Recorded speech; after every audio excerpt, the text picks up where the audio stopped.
Hi friends, நான் உங்கள் லக்ஷ்மி ஸ்ரீ. எப்பவுமே அரிசியை வச்சு நீங்கள் இட்லி தோசைன்னு செய்கிறீங்களா? உங்கள் வெயிட் கம்மியாகலன்னு கவலைப்படுறீங்களா? ஒரு நாளைக்கு தேவையான புரோட்டீன், இரும்பு சத்து, புரதச்சத்து ஒரே உணவில் இதெல்லாம் உங்களுக்கு கிடைக்கணுமா? அப்போ இந்த வீடியோ உங்களுக்கு தான். வாங்க வீடியோக்குள்ளே போகலாம். ஒரு கப்பு கொள்ளு போட்டுக்கலாங்க. இதில் புரதச்சத்து, நார்ச்சத்து, இரும்பு சத்து நிறைய இருக்கிறது. கெட்ட கொழுப்பை குறைக்க உதவுகிறது. அதே போல் இதை உணவில் நம்ம அடிக்கடிக்கு சேர்த்துக்கும் போது நம்மளுக்கு சளி, இரும்பல் வராத தடுக்கலாம். எந்த கப்பால் நம்ம கொள்ளு அளந்தமோ அதே கப்பால் 1/4 கப்பு கடலைப்பருப்பு எடுத்துக்கலாங்க. இதையும் நம்ம போட்டுக்கலாம். இதில் புரதச்சத்து, நார்ச்சத்து, பொட்டாசியம் இருக்கிறதுனால எலும்புகளை வலுப்படுத்த உதவுகிறது. அது கூடியே சர்க்கரை அளவை கட்டுப்படுத்த உதவுகிறது.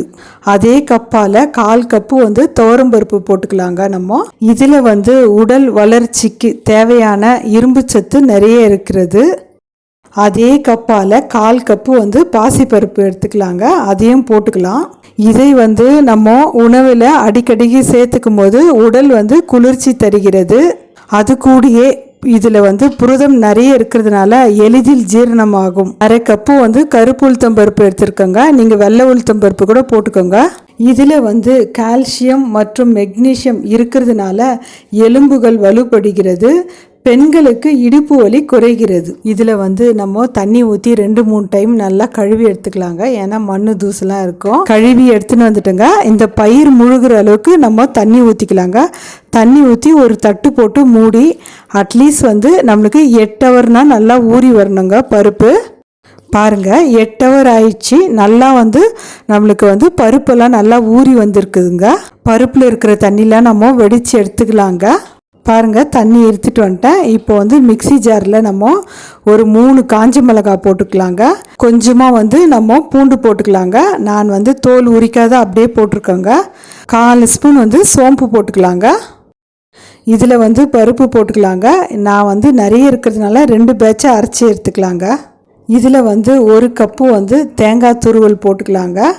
அது கூடயே ஒரு 1/4 ஸ்பூன் மஞ்சள் தூள் போட்டுக்கலாம். கொஞ்சமாக இந்த மாவுக்கு தகுந்த மாதிரி உப்பு போட்டுக்கலாங்க. இது போட்டு நல்லா நம்ம நைஸாக அரைக்கக்கூடாதுங்க. கொஞ்சமாக தண்ணி ஊற்றி கொரகொரப்பாக அரைச்சி எடுத்துன்னு வரணுங்க. பாருங்கள், இந்த மாதிரி தான் நம்ம கொரகொரப்பு அரைச்சின்னு வரணுங்க. இதை ஒரு பவுலில் ஊற்றிக்கலாங்க. அடுத்த பேட்சை நம்ம அரைச்சின்னு வந்துடலாங்க. இதுக்கு நம்ம உப்புலாம் எதுவும் போட தேவையில்லைங்க. பாருங்கள், அரைச்சின்னு வந்துட்டேன். இதையும் அதே பவுலில் நம்ம ஊற்றிக்கலாங்க. இந்த மாவை நம்ம நல்லா கலக்கி எடுத்துக்கலாங்க. இதை புளிக்க வைக்க தேவையில்லைங்க. இந்த மாவில் ஒரு வெங்காயம் நீட்டாக கட் பண்ணது நான் போட்டுக்கிறாங்க. எப்பவுமே நீட்டாக நம்ம கட் பண்ணி போட்டோம்னா டேஸ்ட் ரொம்ப நல்லா இருக்குதுங்க. கட் பண்ணி வச்ச கொத்தமல்லி போட்டுக்கலாங்க. அது கூடயே கொஞ்சமாக கருவேப்பிலை போட்டுக்கலாம். ஒரு கைப்பிடி அளவு முருங்கீரை நல்லா நான் அலசி எடுத்துருக்கேங்க. அதையும் போட்டுக்கலாங்க. நல்லா கலக்கிக்கலாங்க. இப்போ ரொம்ப கெட்டியாக இருக்குது. கொஞ்சமாக தண்ணி ஊற்றி நம்ம நல்லா கலக்கிக்கலாம். ஏன்னா அடை பதத்துக்கு தான் நம்ம ஊற்ற போகிறோம். அதுக்கு தகுந்த மாதிரி நம்ம நல்லா கலக்கி எடுத்துக்கலாங்க. கேஸ் ஆன் பண்ணிவிட்டு தவா வச்சுக்கலாங்க. தவா நல்லா காஞ்ச உடனே நம்ம ஒரு கரண்டி மாவு எடுத்து நல்லா நம்ம அடை பதத்துக்கு நம்ம நல்லா திக்காக ஊற்றிக்கலாங்க. இதுக்கு நீங்கள் எண்ணெய்னா ஊற்றுங்க, நெய்யினா ஊற்றுங்க. நான் எண்ணெய் தாங்க ஊற்றிக்கிறேன். முருங்கீரையை நம்ம பொரியலாக செஞ்சு கொடுத்தா குழந்தைங்க சாப்பிட மாட்டாங்க. அதுக்கு நம்ம இந்த மாதிரி அடை தோசையில் நம்ம சேர்த்துக்கும் போது குழந்தைங்க விருப்பப்பட்டு சாப்பிடுவாங்க. முருங்கீரை இருக்கிறதே தெரியாது. 2 பக்கம் நல்லா திருப்பி போட்டு நல்லா வேக வச்சு எடுத்துக்கலாங்க. முருங்கீரையை நம்ம எடுத்துக்கும் போது நம்மளுக்கு இரத்த சோகை வராமல் தடுக்குகிறது. பாருங்கள், நல்லா வெந்துடுச்சு. இப்போ நம்ம எடுத்துடலாம். ஹெல்த்தியான கொள்ளு அடை தோசை ரெடி ஆயிடுச்சுங்க. இந்த அடை தோசையை நம்ம அப்படியே சாப்பிட்டாலும் டேஸ்ட் ரொம்ப நல்லாயிருக்கும்.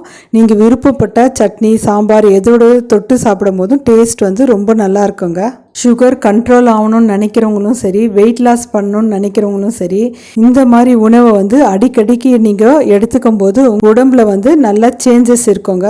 நம்ம சேனலில் நிறைய அரிசி இல்லாத பிரேக்ஃபாஸ்ட்டு நிறைய போட்டிருக்கோங்க. நீங்கள் வேணும்னா விருப்பப்பட்டால் போய் செக் பண்ணி பாருங்கள். நீங்களும் ஒரு வாட்டி இந்த மாதிரி செஞ்சு பார்த்துட்டு உங்கள் ஃபீட்பேக் எனக்கு சொல்லுங்கள். உங்கள் ஃப்ரெண்ட்ஸ் அண்ட் ஃபேமிலிக்கு ஷேர் பண்ணுங்கள். லைக் பண்ணுங்கள், ஷேர் பண்ணுங்கள், சப்ஸ்கிரைப் பண்ணுங்கள்.